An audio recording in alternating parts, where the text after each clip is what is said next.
రోజు మా స్ట్రీట్‌లో వినాయకుడిని అయితే ఓపెన్ చేస్తున్నారనమాట. చూడండి ఎంత బాగుంది. First time చూస్తున్నాననమాట.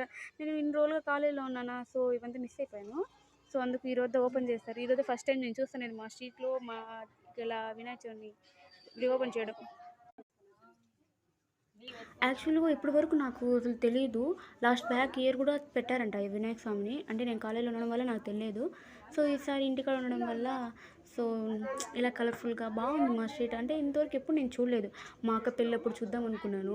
ఇలా కలర్‌ఫుల్‌గా లైటింగ్స్ అంతా బాగా చూద్దాం అనుకున్నాను మా స్ట్రీట్. కానీ అది అప్పుడు కూడా మిస్ అయిపోయాననమాట. సో ఈసారి ఎట్లైనా మిస్ అవ్వకూడదనేసని వెంటనే ఇంకా బయటొచ్చి బాగా ఎంజాయ్ చేయాలి, బాగా చూడాలి, దేవుడిని బాగా దర్శనం చేసుకోవాలనేసి ఫిక్స్ అయిపోయాను. సో అలా దేవుడి దగ్గరికైతే వెళ్ళలేదు. దూరం నుంచి చూశాను. కాకపోతే వీడియో నాకు తెలిసిన పిల్లవాడి దగ్గర తీయమని చెప్పి ఇచ్చేసాననమాట. సో నేను దగ్గరికి పోలేని సిచ్యువేషన్స్. సో అందువల్ల నేను పోలేదు. సో ఇంకా దేవుడైతే బాగున్నాడు. అంటే చూడడానికి అలాగా బాగున్నారు.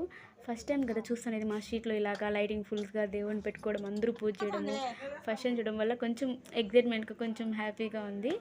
కానీ అంటే మేము నార్మల్‌గా బయట సైడ్ అంతా అంటే మా పక్క స్ట్రీట్స్ వాళ్ళు పెట్టుకుంటా ఉంటారా. సో అక్కడికెళ్ళి చూడడము. అది ఫస్ట్ టైం ఇలా పెట్టుకోవడం వల్ల కొంచెం ఎక్స్‌పీరియన్స్ బాగుంది. అంటే ఫీల్ బాగుందనమాట. ఇంకోటేంటంటే మీకు ఒకటి చెప్పాలి గైస్. ఏంటంటే ముందు కాలంలో ఇలా నార్మల్‌గా దేవుడిని ఇంట్లో పెట్టుకొని పూజ చేసుకుంటారనమాట వినాయక స్వామిని. కానీ కొన్ని కారణాల వల్ల దేవుడిని ప్రజల మధ్యలో తీసుకొచ్చి ఏదో ఒక ఫెస్టివల్‌గా అందరి ఫెస్టివల్‌గా చేశారనమాట బయట తీసుకొచ్చి దేవుడిని. సో అది ఎందుకు అలా చేశారు? ఏంటి? దానికి చాలా ఒక కథ ఉంది గైస్. మీకు నెక్స్ట్ పార్ట్‌లో అయితే మీకు ఇది నేను చెప్తాను కూడా నెక్స్ట్ పార్ట్‌లో ఖచ్చితంగా. సో అందరికీ జై బోలో గణేష్ మహారాజ్‌కి జై.